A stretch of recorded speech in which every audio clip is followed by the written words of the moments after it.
Boss team India T20 world cup squad announcement జరిగింది. ఈ సెలక్షన్లో 7 విషయాలు అందరికీ షాక్ ఇచ్చింది.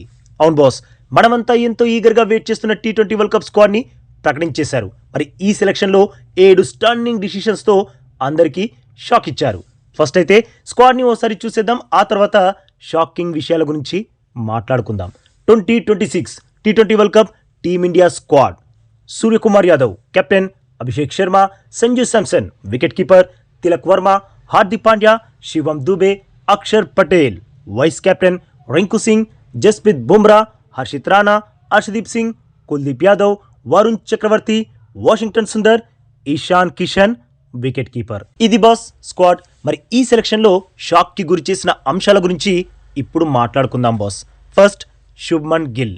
స్క్వాడ్ అనౌన్స్మెంట్ చేసేటప్పుడు ఫుల్ కాన్సన్ట్రేషన్తో చెవులు రిక్కరించి వింటున్న శుభ్మన్ గిల్కి ఎక్కడ వైస్ కెప్టెన్సీ హోదా ఇస్తారో అని ప్లేయర్స్ నేమ్ చెబుతున్నాడు. చివరికి స్క్వాడ్ అనౌన్స్మెంట్ కూడా జరిగింది. బట్ గిల్ని వైస్ కెప్టెన్సీ హోదా నుండి తప్పించడం కాదు, ఏకంగా స్క్వాడ్ నుండే లేపేశారు. నిజంగా ఇది షాక్కి గురి చేసింది. అఫ్కోర్స్ గిల్ సూపర్ ప్లేయరే, అయినా టీ20 ఫార్మాట్లో తన ఫామ్ అస్సలు బాలేదు. ఇక తనని సెలెక్ట్ చేయకపోవడానికి మరో కారణం ఆల్రెడీ కెప్టెన్ సూర్య బ్యాడ్ ఫామ్లో ఉండడం. దీంతో మరో ఫ్లాప్ ప్లేయర్ని టాప్ ఆర్డర్లో తీసుకొని మిగతా బ్యాటర్స్పై ఒత్తిడి పెంచడం ఎందుకని తనని స్క్వాడ్ నుండి తీసేశారని నాకు అనిపించింది బాస్. ఈ విషయంలో మీ ఒపీనియన్ ఏంటి? సౌత్ ఆఫ్రికాతో సిరీస్లో వైస్ కెప్టెన్ అయిన గిల్ని తప్పించడానికి కారణం అడిగితే మీరైతే ఏం చెప్తారు? కామెంట్ చేయండి బాస్. ఇక నెక్స్ట్, అక్షర్ పటేల్కి వైస్ కెప్టెన్సీ ఇవ్వడం.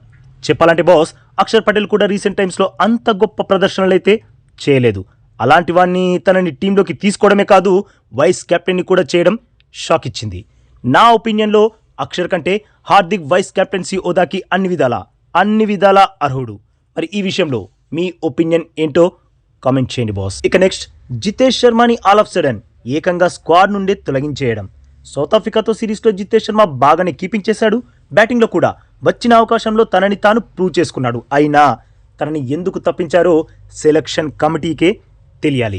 ఇక ఇషాన్ కిషన్ సెలక్షన్.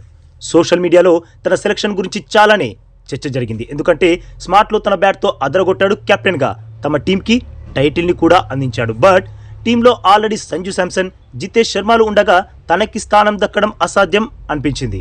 కానీ ఆ అసాధ్యాన్ని సుసాధ్యం చేస్తూ టీంలోకి దూసుకొచ్చేశాడు. ఇదైతే నిజంగా షాక్ ఇచ్చింది. ఇక రింకు సింగ్ సెలక్షన్ కూడా. తనని ఎందుకు పక్కన పెడతారో, ఎందుకు టీంలో తీసుకుంటారో నాకు తెలిసి సెలక్షన్ కమిటీకి కూడా క్లారిటీ ఉండదనుకుంటా. తను చాలా మంచి ప్లేయర్, బట్ సౌత్ ఆఫ్రికాతో సిరీస్లో స్క్వాడ్లో స్థానం దక్కకపోయేసరికి ఇక రింకు టీ20 world cup team India squad selection ఆశలు గల్లంతయ్యాయి అనిపించింది. సౌత్ ఆఫ్రికాతో స్క్వాడే టీ20 వరల్డ్ కప్ స్క్వాడ్ అని ఫిక్స్ అయ్యాం. బట్ రింకు స్క్వాడ్లోకి రీఎంట్రీ ఇచ్చి స్వీట్ షాక్ ఇచ్చాడు. ఇక నితీష్ కుమార్ రెడ్డి కూడా స్క్వాడ్లో స్థానం కోసం ఆశించాడు. తన స్మార్ట్లో సూపర్ పర్ఫార్మెన్స్ ఇచ్చాడు. దట్టు దూబే స్థాయికి తగ్గ ప్రదర్శన చేయలేకపోతుండడంతో మేబీ తన స్థానంలో నితీష్కి అవకాశం ఇస్తారేమో అనిపించింది.